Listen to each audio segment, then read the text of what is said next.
If you don't want to come, you don't have to. You will go alone? Sure. Stop, William Robinson. I will accompany you. You may need protection.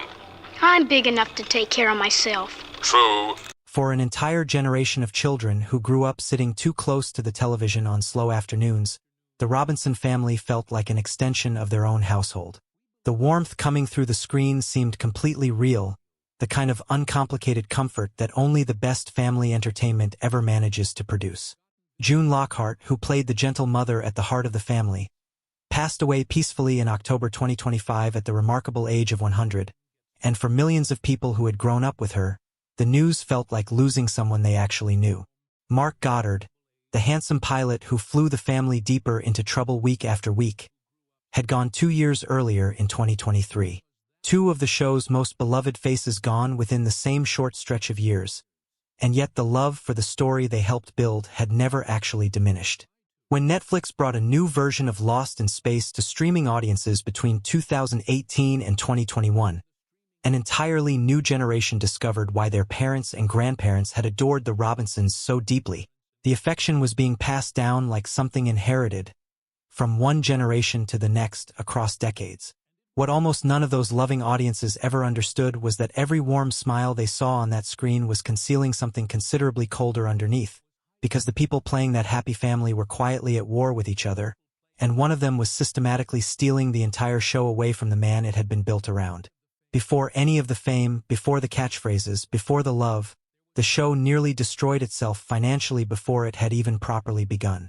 The original pilot, quietly titled No Place to Hide, carried a price tag of around $600,000, making it the single most expensive television pilot ever produced up to that point in history. This one test episode cost more than entire seasons of other shows, and the man behind it was gambling everything he had.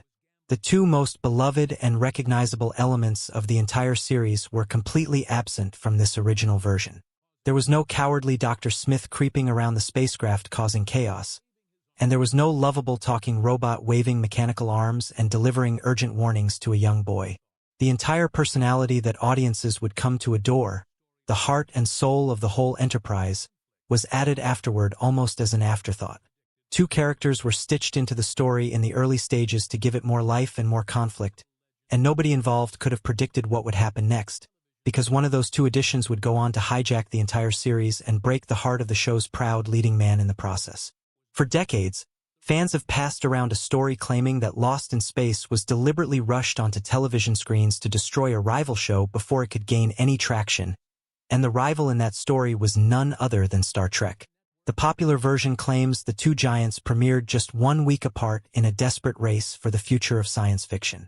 The truth is considerably more interesting than the myth.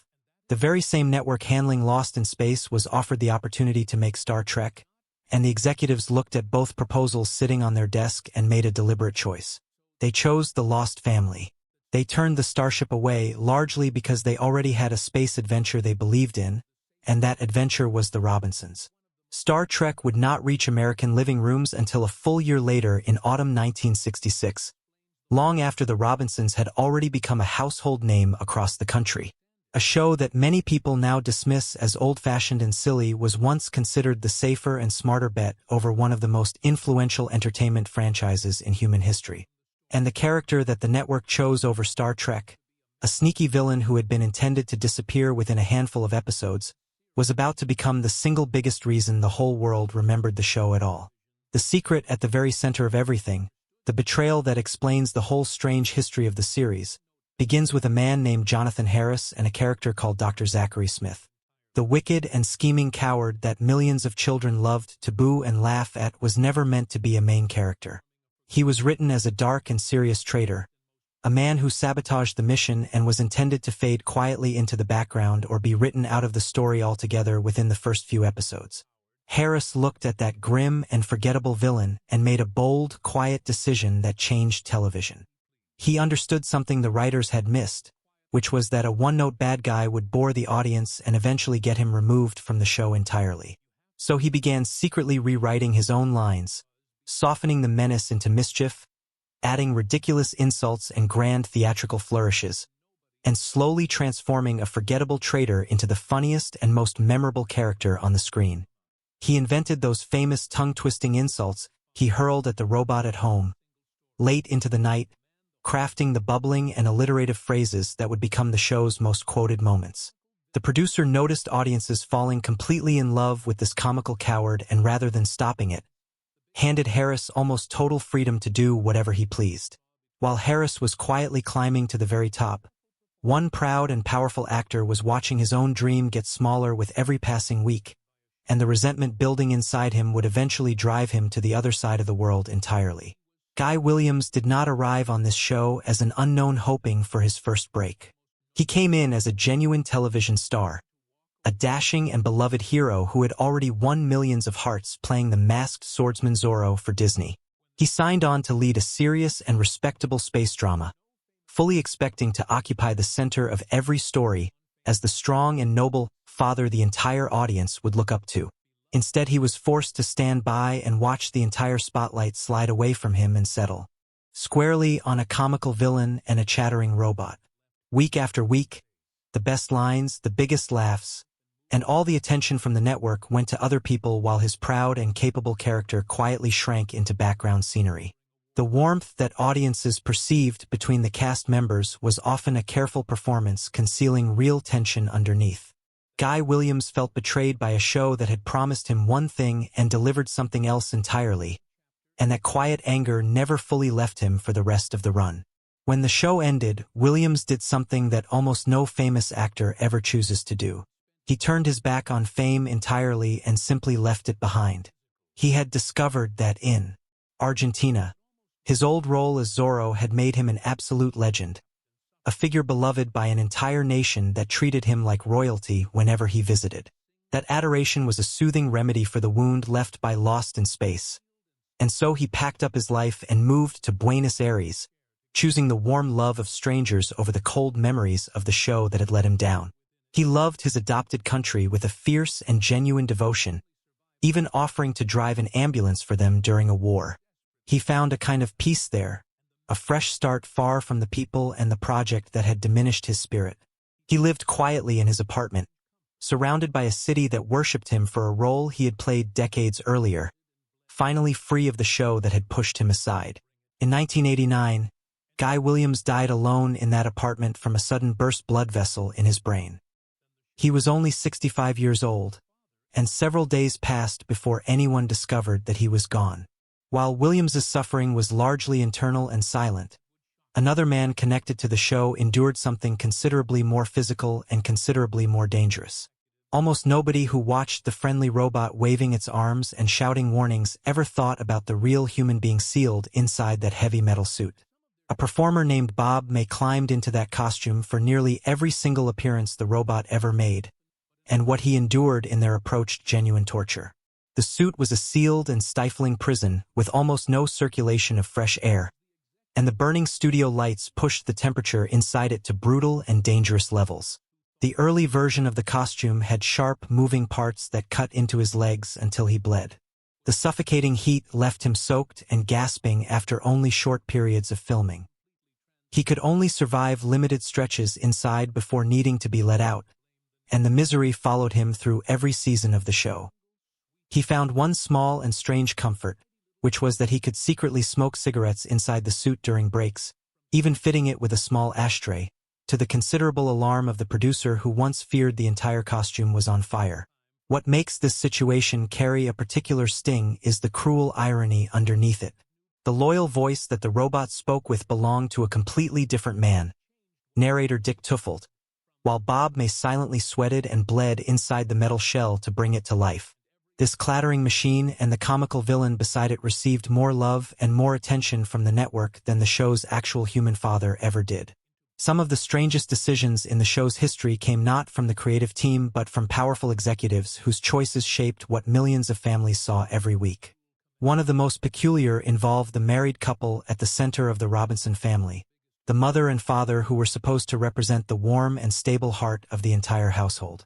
In the original pilot, they behaved exactly as a real married couple in love would behave, holding hands and sharing small affectionate moments naturally. An order came down from the very top of the network demanding they stop touching each other completely, because the executives had decided that any visible affection between a husband and wife made children watching at home feel uncomfortable. The warmth that should have held the fictional family together was quietly stripped away by nervous men in an office who had concluded that love itself was somehow a problem. The shift from serious drama to gleeful silliness that transformed the show in its middle seasons was not the result of a single cruel executive decision, as fans have sometimes claimed. The real cause was a caped crusader who arrived on television screens at exactly the wrong moment for the Robinsons. When Batman exploded onto American television in the middle of the show's run, it changed what audiences wanted from their entertainment overnight. The wildly colorful and gleefully ridiculous adventure wore its silliness like a badge of honor, and people could not get enough of it. Every other show on the air suddenly felt slow and gray by comparison. The people steering Lost in Space made a calculated decision to chase that lightning, leaning harder and harder into bright colors, sillier monsters, and the comical antics of Dr. Smith. The transformation was not one cruel command from a villain in a boardroom, but a slow and deliberate slide as the show desperately reached for the same magic that was making Batman a sensation. For years, devoted fans have circulated a powerful and emotionally satisfying legend claiming that a proper ending was secretly filmed.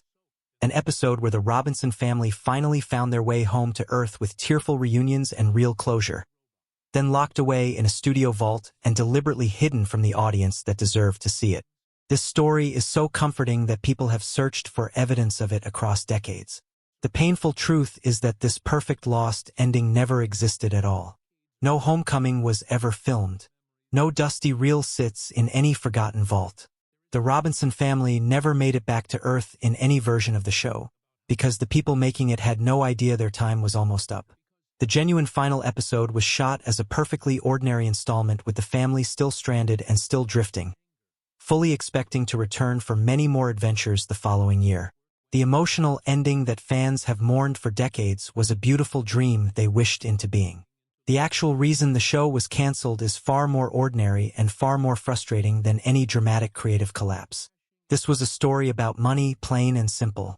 The cost of each episode had been climbing steadily, growing from around $130,000 in the early seasons to over $165,000 by the final stretch, an enormous sum for television at that time.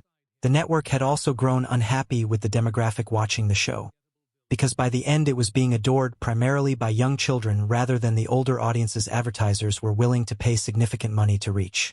Children loved the silly robot and the comical villain but did not buy the products the commercials were selling, and that simple calculation made the network nervous. When executives asked the producer to make the next season for less money, he refused, insisting he could not keep the show looking credible on a reduced budget. He held his position, and the network simply let the whole thing die rather than meet his demands. What makes this ending carry a particular cruelty is how the cast discovered it. The actors who had spent years together building a genuine bond had been told that they were coming back for another season. New scripts were being written and plans were being made, and everyone had settled into the comfortable belief that their show would continue. Then, with no warning and no gentleness, the phone calls came. One by one the cast learned it was all over and there would be no return. No gentle preparation. No chance to say a proper goodbye. Just the sudden jarring news that the family they had built was being permanently disbanded because of a quiet argument over budgets that none of them had been part of. Some of them carried that bewilderment for the rest of their lives. Hidden inside the credits of this complicated and troubled show is a name that would one day become one of the most celebrated in the entire history of music. The man who created the sweeping, adventurous theme that signaled the start of every episode was a young and hungry composer named John Williams, then still going by the more casual name Johnny. The same genius who would later compose the unforgettable music for the greatest films of his era. The soaring scores that defined a galaxy far away and a shark in the open water and a boy who could fly, was sharpening his craft on this little space adventure and pouring his enormous talent into music that helped carry the Robinson family through the stars. Long before he became a household legend, he was working quietly behind the scenes of a show whose proud leading man had come to resent everything about it. The creator who had built this entire strange world was a larger-than-life showman named Irwin, who earned himself a nickname that captured his career perfectly. People called him the master of disaster because he went on to make some of the biggest catastrophe films of the 1970s, the kind where towering buildings burned and great ships capsized.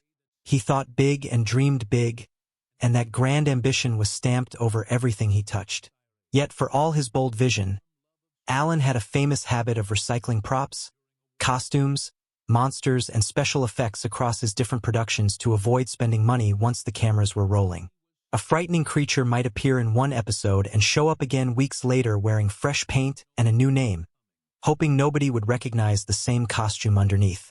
Sharp-eyed viewers kept spotting the same alien planets and spacecraft shots repeating themselves, all because the man in charge refused to spend $1 he did not have to. This constant tension between his large dreams and his tight wallet defined the entire series from beginning to end. Allen passed away in 1991, leaving behind a complicated and genuinely fascinating legacy. After all the betrayal and bitterness and recycled monsters and broken promises, the thing that survived everything and burrowed its way into the everyday language of millions of people who never watched a single episode was a short, urgent phrase spoken by a robot to a small boy. The warning that danger was near became a tiny piece of immortality, carrying the spirit of the whole strange story forward through decades it was never designed to reach. And underneath that famous phrase lived a truth that cuts against everything else in this story. Because the actor who played the cowardly villain who stole the show became something like a second father to the young boy playing Will Robinson. Jonathan Harris handed out sweets to the cast and crew every single day and looked after the child with genuine warmth and tenderness. The young actor would later say with real affection that he loved the older man and that the older man loved him right back. A beautiful truth hiding inside a show so full of quiet conflict. For all the coldness behind the scenes, real love grew there too, the kind that outlasted the cameras and the cancellation and the decades of silence that followed.